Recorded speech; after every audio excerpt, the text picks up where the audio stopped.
누가복음 10장 38절에서 42절 말씀 함께 읽겠습니다.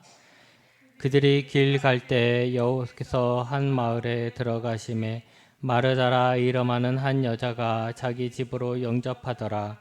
그에게 마리아라 하는 동생이 있어 주의 발치에 앉아 그의 말씀을 듣더니 마르다는 준비하는 일이 많아 마음이 분주한지라. 예수께 나아가 이르되 주여 내 동생이 나 혼자 일하게 두는 것을 생각하지 아니하시나이까. 그를 명하사 나를 도와주라 하소서. 예수께서 대답하여 이르시되 마르다야 마르다야 내가 많은 일로 염려하고 근심하나 몇 가지만 하든지 혹은 한 가지만이라도 족하니라. 마리아는 이 좋은 편을 택하였으니 빼앗기지 아니하리라 하시니라. 아멘.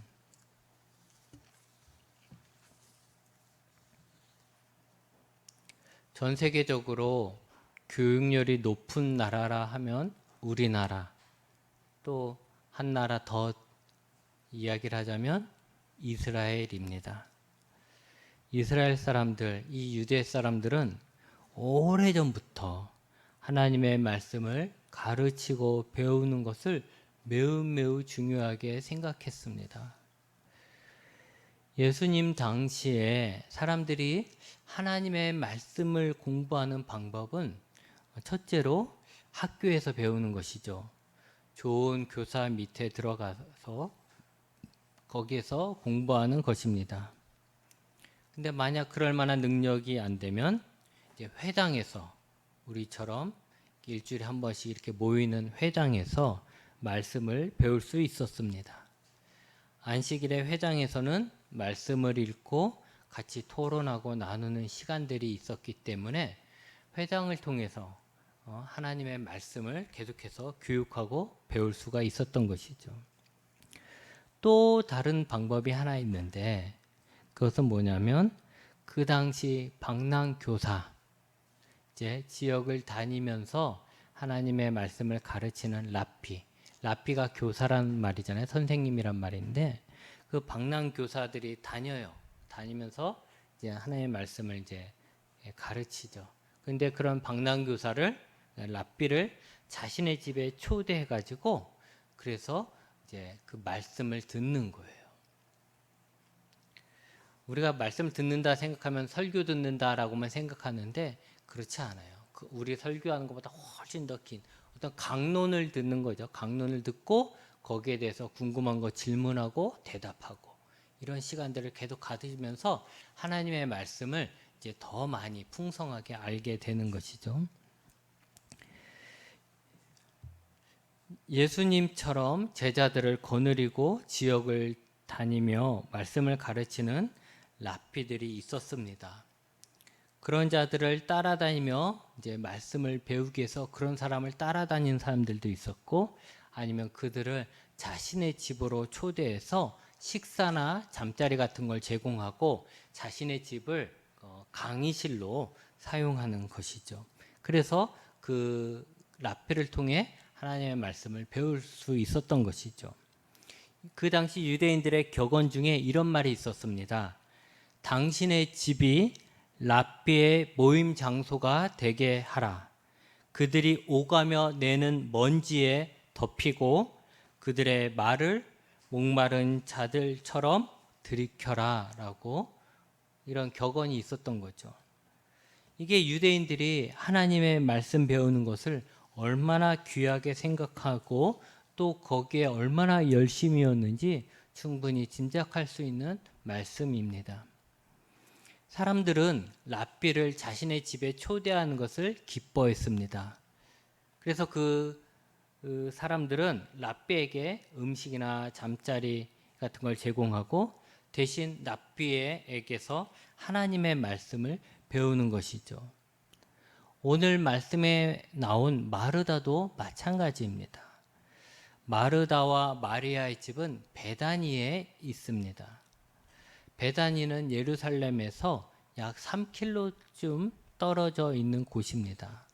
빨리 걸으면 한 30분이면 예루살렘으로 들어갈 수 있는 예루살렘에서 가까운 동네라는 것이죠.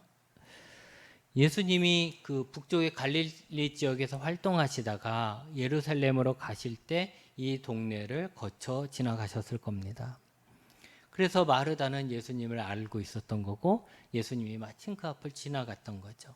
그래서 마르다는 예수님을 자신의 집에 초대하였고 그 후에 예수님은 이 마르다의 집을 자주 이용하셨습니다. 특히 명절 때는 예루살렘에 많은 사람들이 몰려와서 예루살렘에서 잠을 자는 것이 어려웠는데 그럴 때는 이렇게 예루살렘 가까이에 있는 이 마르다, 마리아 집에 주무셨던 것 같습니다. 마르다와 마리아는 자매이고요. 또 이들에게는 오빠가 있었죠. 나사로라는 오빠가 있었습니다. 죽은 자를 살려주신 예수님. 그때 나오는 게 나사로잖아요. 그러니까 이 집이 그 같은 집이에요. 같은 집의 이야기인데 오늘은 나사로의 이야기가 아니라 이 마르다와 마리아에 있었던 이야기입니다. 오늘 말씀은 이렇습니다. 마르다가 예수님을 알아보고 예수님을 자신의 집으로 초대한 것이죠. 그 당시에 랍비를 자신의 집에 초대하는 것은 이상한 것이 아니라 오히려 기쁜 것이죠. 당시 유대인들은 성경 공부를 대단히 귀하게 여겼기 때문에 여러 뛰어난 선생님들이 무보수로 방방곡곡 다니며 성경을 가르쳤고 사람들은 자신의 집을 개방하여서 이렇게 유랑하는 선생과 제자에게 숙식을 제공하는 일을 당연하게 여겼던 것입니다. 예수님을 자신의 집에 초대한 마르다는 매우 기뻤을 것입니다. 그는 자신의 집에 오신 이 귀한 손님을 대접하고자 하는 마음이 가득했기에 이 대접하기 위해서 마음이 막 분주했던 거죠. 예수님에게 드릴 음식도 마련해야 되는데 그냥 자신들이 먹던 음식을 드릴 수는 없잖아요. 그러니까 양이라도 잡고 뭐도 해야 되고 이렇게 막 해야 돼요. 또 거하실 곳도 청소도 해놔야 되겠죠. 근데 예수님 혼자만 오셨나요? 아니죠. 예수님의 제자들도 같이 다니잖아요. 그러니까 준비해야 될 음식은 더 많은 거예요. 그러니 마르다 마음이 얼마나 예수님을 모셔서 기쁘고 거기에 또 이제 예수님이 대접하려고 하니까 얼마나 이렇게 들떠 있겠습니까? 분주했겠습니까? 그러니까 정신없이 막 왔다 갔다 일하는 거죠. 그래서 참 마르다가 예수님을 자신의 집에 초대했는데도 이렇게 분주한 마음 때문에 예수님하고 많은 시간을 함께 할 수는 없었던 거예요. 마르다는 주로 주방 같은 데 가 있었겠죠. 밥하고 막 식사 준비하고 막 청소하고 이러냐고 가 있었을 거예요. 그래서 마르다는 예수님을 초대해서 너무 기쁜데 사실 그 예수님하고 가까이 있을 수 있는 같이 있을 수 있는 시간은 별로 없었던 거죠. 하지만 마르다의 동생 마리아, 이 마리아가 똑똑한 거죠. 마리아는 예수님 앞에 바짝 앉아 있었습니다. 그 당시 유대인들은 이렇게 의자에 앉아 있는 게 아니죠. 의자에 앉아 있지 않고 바닥에 앉는데 뭐 카페트나 뭐 이런 거 깔고 바닥에 앉는데 그때 어떻게 앉느냐면 우리처럼 양반 다리하고 앉는 게 아니에요. 유대인들은 다리를 쭉 뻗고 비스듬히 기대서 앉아 있습니다. 그러니까 이렇게 기대 있는 거죠. 제가 예전에 리비아에서 이슬람 사람의 집을 잠깐 가본 적이 있어요. 그러니까 그 사람들도 그러더라고요. 이제 의자 같은 게 아니라 소파 같은 아니면 이렇게 바닥에 이렇게 턱걸이하고 이렇게 옆으로 걸터 앉아요. 그러면서 발을 쭉 뻗고 이렇게 옆으로 걸터 앉아요. 이게 유대인들이 밥 먹을 때도 그렇게 먹고 이야기할 때도 이러고 이야기를 하는 거예요. 그러니까 예수님이나 다른 랍비들도 마찬가지인 거죠. 그렇게 비스듬히 앉아갖고 앉아 있으면 제자들은 그 선생님의 발치에 앉아. 그러니까 선생님이 다리를 쭉 뻗잖아요. 그럼 여기서 제가 다리를 뻗으면 한 요 정도 될 거 아니에요? 그러면 여기 앞에 이렇게 앉아 있는 거예요. 가까이에. 그렇게 앉아서 선생님이 하는 이야기를 듣는 거예요. 그게 강의 듣는 거예요. 우리는 강의 들을 때 멀리 이렇게 딱 앉아 있는데 그게 아니라 유대인들은 예수님 발치에 예수님이 앉아 있는 바로 그 앞에 앉아서 예수님이 하시는 말씀을 열심히 듣는 거죠. 그게 이제 공부하는 것입니다. 그래서 39절에 마리아가 예수님의 발치에 앉아 그의 말씀을 들었다는 것은 이상한 게 아니에요. 마리아가 예수님을 흠모했나 보다. 그래서 예수님의 발치에 박짝 앉아가지고 예수님을 어떻게 하면 더 가까이 앉을 수 있을까 하면서 그렇게 예수님한테 접촉했나 보다. 이렇게 생각하는 건 오해입니다. 예수님의 발치에 앉다, 선생님의 발치에 앉다는 것은 그만큼 가까이 앉아서 말씀을 듣고 공부한다라는 뜻입니다. 마리아의 입장에서 보면 예수님이라는 귀한 랍비를 자신의 집에 초대를 했으니 다른 것보다 가장 급한 건 뭐예요? 이 귀한 랍비를 잠깐 있다 또 가실 분인데 이분이 자신의 집에 왔을 때 하나님의 말씀을 하나라도 더 배워야 하는 게 이 마리아가 생각할 땐 당연한 거예요. 그래서 이 마리아는 이 좋은 기회를 놓칠 수가 없었던 거죠. 그런데 언니 마르다는 생각이 달랐습니다. 귀한 분이니까 잘 대접해야 한다 생각한 거죠. 그래서 할 일은 많은데 자신 혼자 동동거리고 있고 동생은 예수님 앞에 앉아서 아무것도 안 하고 예수님하고 대화를 하고 있으니 속상한 거죠. 사실은 자기도 그 자리에 가고 싶었겠지만 자기는 예수님을 대접하냐고 가지도 못하는데 동생이라는 게 도와주진 않고 그 바로 앞에 앉아가지고 예수님 바로 앞에 앉아가지고 싱글벙글 웃으면서 예수님하고 대화를 하고 있으니 얼마나 속이 탔겠습니까? 그래서 예수님에게 말한 거예요.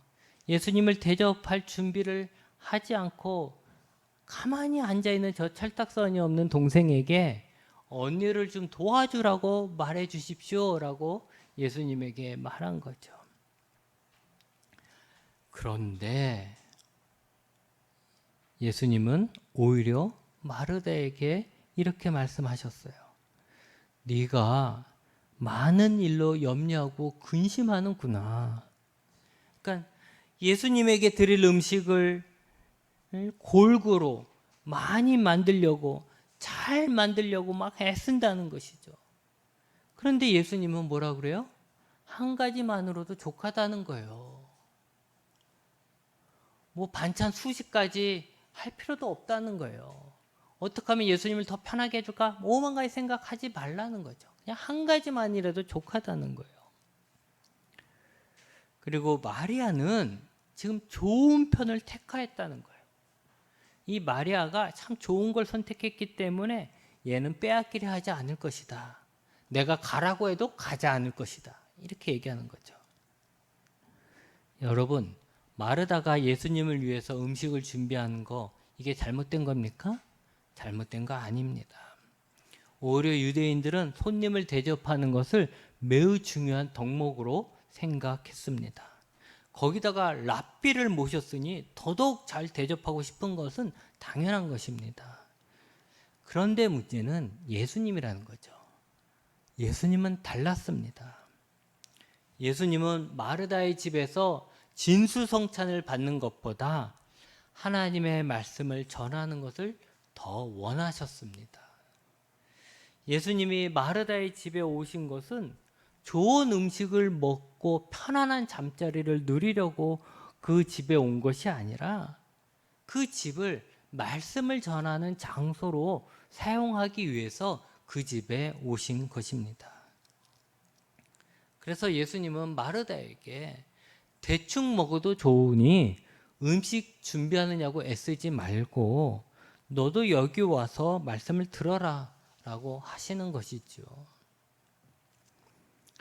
여러분, 우리는 예수님을 사랑하죠. 우리는 예수님의 은혜를 입었고 예수님의 사랑을 입은 자입니다. 그래서 우리 마음속에 우리가 짐승이 아니라면 내가 받은 은혜를 갚고자 하는 마음들이 다 있지 않습니까?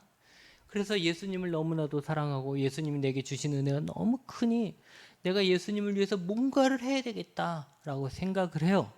근데 그 뭔가를 해야 되겠다라고 생각하면 10중 8군 다 뭐예요? 내가 교회를 위해서 봉사해야 되겠다 생각을 하죠. 교회를 위해서 봉사하는 거 이거 박수 칠 일이죠. 성도들을 목사가 할 일이 성도들에게 교회를 위해 봉사할 수 있도록 가르치는 거예요. 봉사하는 것은 잘못된 것이 아니라 잘하는 거예요. 칭찬받을 일이에요. 그런데 중요한 것은 봉사만 한다라는 거예요. 내가 교회 가서 청소하면 된다. 내가 교회 가서 음식 준비하면 된다. 내가 교회에서 반주하면 된다. 내가 성가대하면 된다. 내가 교사하면 된다. 내가 교회에 헌금을 많이 하면 된다. 이렇게만 생각을 하는 거예요. 그게 내가 하나님을 기쁘시게 하고 예수님을 기쁘시게 하는 일이라고만 생각을 하는 거죠. 그런데 여러분, 그것만은 안 되는 거예요. 예수님이 원하시는 것은 그런 게 아닌 거죠. 마태복음 4장 23절에 보면 예수님이 이 땅에 오셔서 공생의 기간에 하신 사역을 세 가지로 말하고 있습니다. 3년 동안 이 세 가지를 하셨다는 거예요. 그게 뭐예요? 가르치시고 전파하시고 고치신 거예요. 이것을 예수님의 3대 사역이라고 합니다. 예수님은 이 땅에 하나님의 말씀을, 진리를 사람들에게 가르치는 사역을 하셨던 거예요. 예수님의 공생의 기간이 3년이잖아요. 이스라엘 사람들에게 하나님의 말씀을 가르치는 데 있어서 3년은 길다고 할 수 없을 것입니다. 그것도 한 자리에 다 모이는 게 아니라 예수님이 다니면서 가르쳤으니 더더욱 그런 것이죠. 그래서 예수님은 이 3년이라는 시간에 가르치는 것에 집중하실 수밖에 없었던 거죠.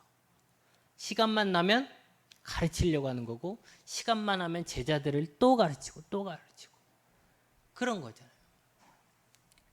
그렇게 예수님은 가르치는 일에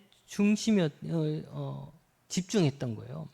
그리고 예수님이 말씀을 그렇게 열심히 가르친 것은 그것으로 내가 말씀을 가르쳐서 그걸로 내가 먹고 살겠다. 내 직업으로 삼고 내가 부자가 되겠다.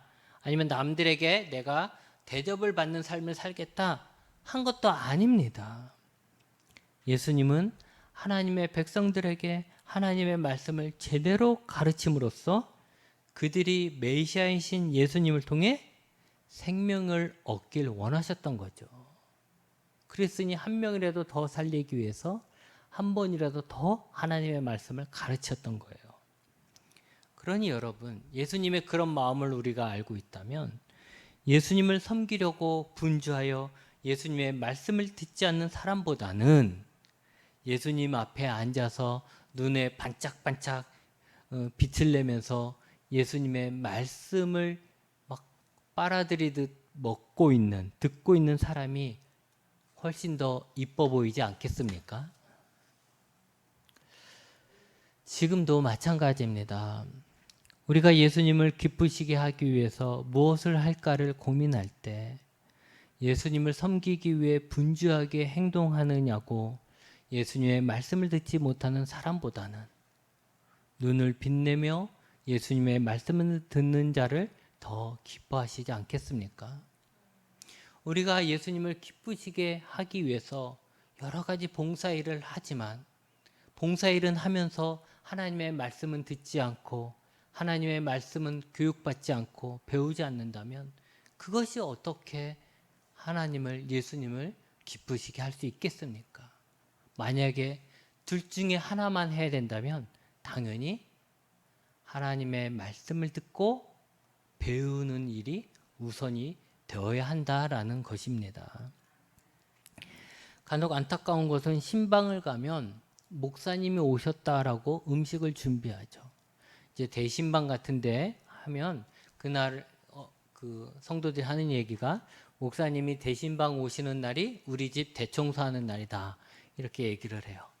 목사님이 집에 오시니까 먼저 어떻게 되겠어요? 집을 다 청소해야 되겠죠. 깨끗하게 청소해야 되고, 또 목사님이 우리 집에 오시는데 그냥 보낼 수는 없잖아요. 그러니까 맛있는 다과를 준비하기도 하지만 어떤 분들은 음식을 막 준비하죠. 예수님 신방하시고 우리 집에서 식사하고 가세요. 이렇게 얘기한단 말이죠. 그러니까 근데 신방 끝나고 곧장 식사를 해야 되니 음식을 어떻게 해요? 미리 해야 되는 거예요. 근데 미리 끓여놓을 수는 없잖아요. 그러니까 목사님 오실 만한 시간에 비슷하게 음식을 막 하는 거죠. 뭐 찌개를 끓이든지 뭐 국을 하든지 밥을 하든지 막 해요. 그 신방을 딱 하러 가니 막 주방에는 막 음식하는 소리가 막 뭐 지글지글 돌리고 신방은 해야 되는데 이 신방 받는 집사님이나 권사님은 온통 마음이 주방에 가 있는 거예요. 들락날락 들락날락. 신방이라는 게 뭡니까? 목사님하고 한 자리에 앉아서 정말 우리 한국식으로 한 자리에 딱 앉아가지고 함께 예배드리고 또 함께 말씀 나누고 함께 교제하고 기도하는 그런 귀한 시간이잖아요.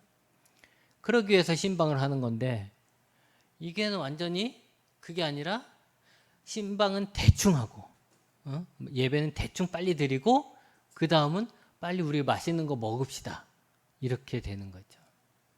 그렇게 되면 신방을 하는 목사의 입장에서 마음이 상당히 불편합니다.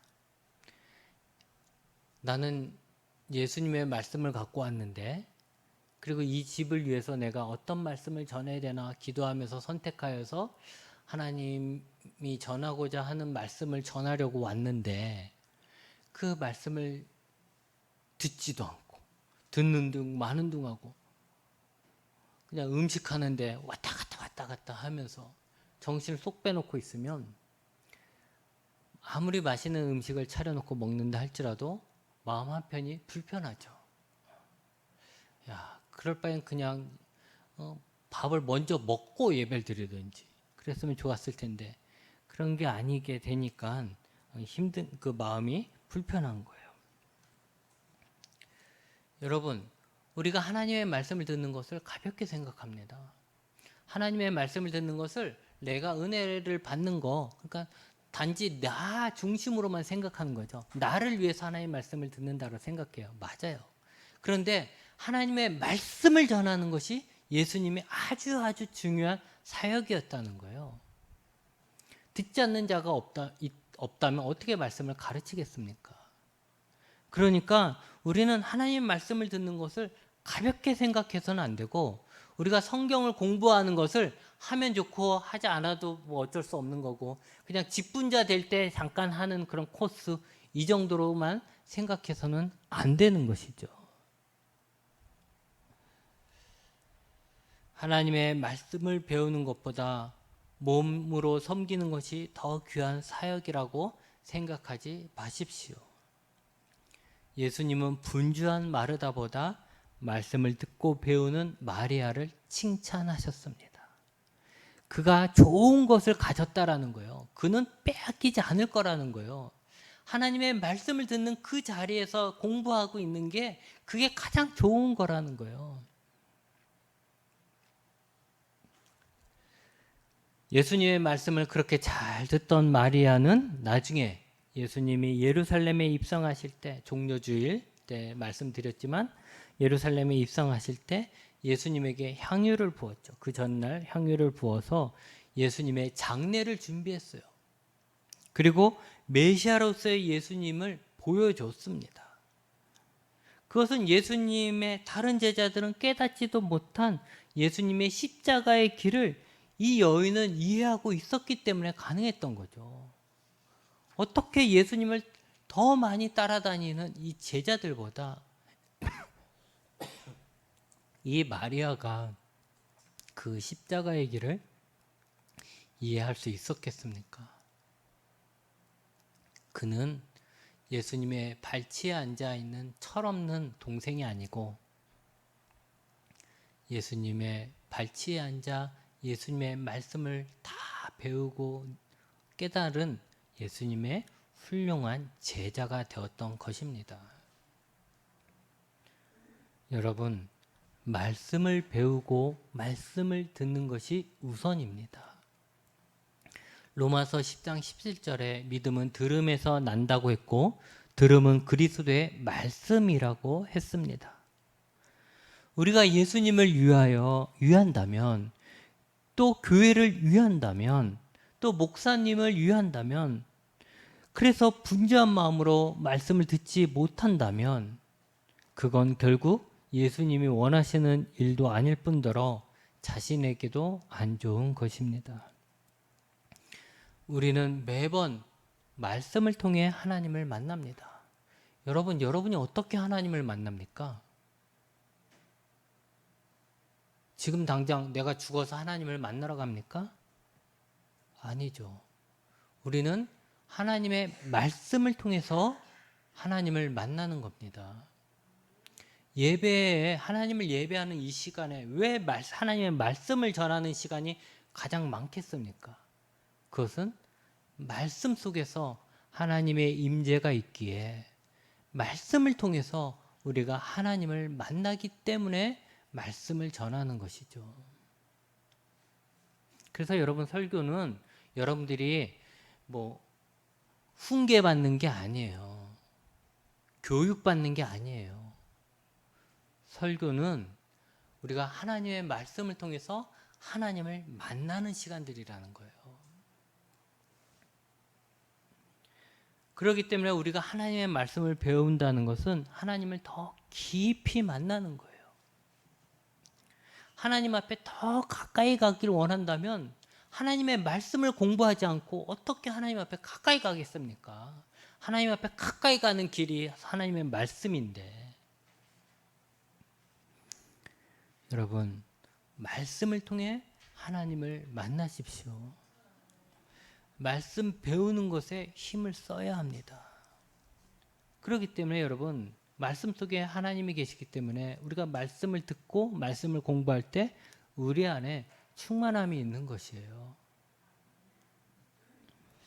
요한복음 17장 3절에 영생에 대해서 얘기했는데, 영생은 곧 유일하신 참 하나님과 그의 보내신 자 예수 그리스도를 아는 것이라고 했습니다. 우리는 말씀을 통해 하나님과 예수님을 알게 되지요.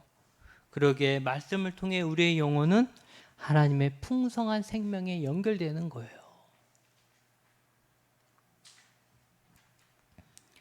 예수님의 가르침이 여러 세대가 지나도 예수님이 다시 오실 그때까지 계속해서 이어지길 원하셨죠. 그래서 제자들에게 뭐라고 해요? 마지막에 땅끝까지 이르러 내 증인이 되라고 하시면서 또 뭐라고 그래요? 네, 제자가 가르쳐 지키게 하라고 하잖아요. 제자를 삼으라고 하잖아요. 그렇기 때문에 성령님도 오신 거예요. 요한복음 14장 26절에 이런 말씀이 있습니다. 보혜사 곧 아버지께서 내 이름으로 보내실 성령, 그가 너희에게 모든 것을 가르치고 내가 너희에게 말한 모든 것을 생각나게 하리라고 하셨잖아요. 예수님의 가르침은 성령님을 통해서 우리에게까지 이어지고 있는 것입니다. 그렇기 때문에 우리는 여전히 하나님의 말씀을, 예수님의 말씀을 우리가 배울 수 있는 거예요. 왜? 성령님이 우리를 계속해서 가르치시니까. 여러분, 우리가 하나님의 말씀을 듣고 배우는 것은 매우 중요한 사역입니다. 우리가 예수님의 말씀을 배우기 때문에 우리는 예수님의 제자가 될 수 있는 것입니다. 여러분, 말씀은 우리의 신앙이 자라는 영양분과 같습니다. 가물어서 다 죽어가는 화초도 충분히 물을 공급하면 금방 쑥 자라는 것처럼 말씀은 우리의 신앙을 쑥 하고 성장시키는 귀한 생명수가 됩니다. 이제 말씀을 정리합니다. 여러분, 유대인들의 가장 훌륭한 업적은 그들이 하나님의 말씀을 암송하고 끊임없이 연구하고 후세에 가르쳤다라는 것입니다. 그들로 인해서 수천 년 동안 하나님의 말씀이 사라지지 않고 전해질 수 있었습니다. 유대인들은 하나님의 말씀을 가르치고 배우는 것을 매우 중요한 일로 소중하게 생각했고 자신들의 사명으로 받았던 것입니다. 교회도 마찬가지입니다. 교회가 해야 될 많은 일들이 있지만 그보다 먼저 하나님의 말씀이 사라지지 않도록, 잘못 전달되지 않도록 후세에 계속해서 가르치고 이어가는 것이 교회가 해야 될 첫 번째 일인 것입니다. 예수님도 하나님의 말씀을 가르치시는 것을 매우 중요한 사역으로 행하셨고, 성령님도 예수님의 말씀을 제자들에게 가르치는 것을 중요한 사역으로 행하고 계십니다. 우리는 간혹 예수님을 위한다면서 예수님의 말씀을 듣고 배우는 것을 소홀히 하고 다른 일에 집중할 때가 있습니다. 그런데 예수님은 말씀을 듣지 못하고 배우지 못할 만큼 분주한 것을 기뻐하시지 않습니다. 반대로 우리는 간혹 교회에서 봉사할 물질도 건강도 없기에 하나님을 위해 할 수 있는 일이 없다라고 생각할지 모르지만 우리가 하나님의 말씀을 잘 듣고 배우는 것만으로도 하나님께 칭찬받을 일이라는 것을 알아야 합니다. 여러분, 예수님은 우리에게 생명을 주시고 풍성한 삶을 주시길 원하십니다. 그래서 예수님이 하신 것이 더 열심히 가르치셨던 것입니다. 여러분, 아는 것만큼 보이고 아는 것만큼 누릴 수가 있습니다. 예수님이 약속하신 풍성한 삶은 바다와 같습니다. 우리가 지금 느끼고 있고 알고 있는 것이 전부가 아니라는 거죠. 우리가 더 노력한다면, 우리가 더 많이 배운다면, 우리가 더 많은 말씀을 깨닫는다면, 우리가 하나님과 더 깊어진다면 우리가 누릴 수 있는 은혜는 지금까지 우리가 누렸던 은혜보다 훨씬 더 큰 것입니다. 여러분, 결국 예수님이 말씀하신, 약속하신 그 풍성한 생명은 우리가 얼마나 삼위일체 하나님과 그분의 가르침을 아느냐에 달려있는 것입니다. 여러분의 삶이 강팍해지고 여러분의 삶이 힘듭니까? 풍성해지는 내 삶이 아니라 내 영혼이 쪼그라들고 있습니까? 하나님의 말씀이 필요한 것입니다. 우리는 끊임없이, 유대인만큼은 못한다 할지라도 끊임없이 하나님의 말씀을 배우고 암송하고 기억하는 그 일에 우리가 빠져서는 안 됩니다. 바라기는 우리가 예수님의 이 마음을 잘 알아서 예수님의 발치에 앉아서 초롱초롱한 눈으로 하나님의 말씀을 배우는 제자가 되길 바랍니다. 기도하시겠습니다.